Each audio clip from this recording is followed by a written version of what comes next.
சாத்தானு எதை பார்த்துக்கிட்டு இருக்கான்னு கேட்டீங்கன்னா, நம்ம இல்லை, நம்ம எப்போ நம்ம இயேசுவை கலத்தி கீழே வைக்கிறோம்னு பார்க்குறோம்.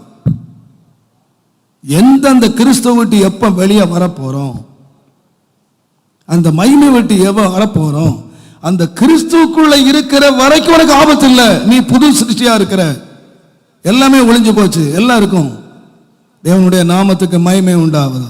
ஆனா எப்போ நீ வெளியே வந்துட்டியோ உன் பாடு தொலைஞ்சது.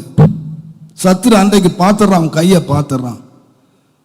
ஏனென்றால் அவனுக்கு தெரியும், இந்த கிறிஸ்துவோடு அவன் இருக்கிற வரைக்கும், அவன் கிறிஸ்துவுக்குள்ள இருக்கிற வரைக்கும் அவனை தொட முடியாது. அவன் வல்லமையா நிறைஞ்சிருக்கான். அவன் மேல ஒரு வெண்கல மூடி இருக்கு, ஒரு சேஃப்டி மூடி இருக்கு, பாதுகாப்பு மூடி இருக்கு, அவன் மேல ஒரு மகிமை மூடி இருக்கு. அவன் என்னத்தை பார்க்கறான்னு கேட்டீங்கன்னா, நம்ம மகிமை இல்லை, தேவனுடைய மகிமையை பார்க்கறான், வெண்கலத்தை பார்க்கறான். இதுல என்ன அக்கினி கொளுத்தினாலும் இது அசையாது, எத்தனை நாள் நெருப்பு எரிஞ்சாலும் இது உருகாது, இது வெந்து போகாது. எவ்வளவுதான் கஷ்டத்துக்கு மேல கஷ்டம், நஷ்டத்துக்கு மேல நஷ்டம், வேதனைக்கு மேல வேதனை, இதுக்கு என்ன கொடுத்தாலும் இது அசையாதுன்னு தெரியும்.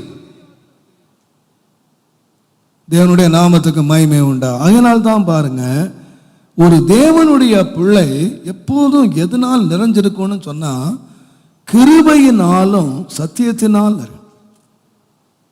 நம்முடைய மாமிசத்தை நாம எதனால நிறைக்கிறோம் அப்படிங்கிறது ரொம்ப முக்கியம்.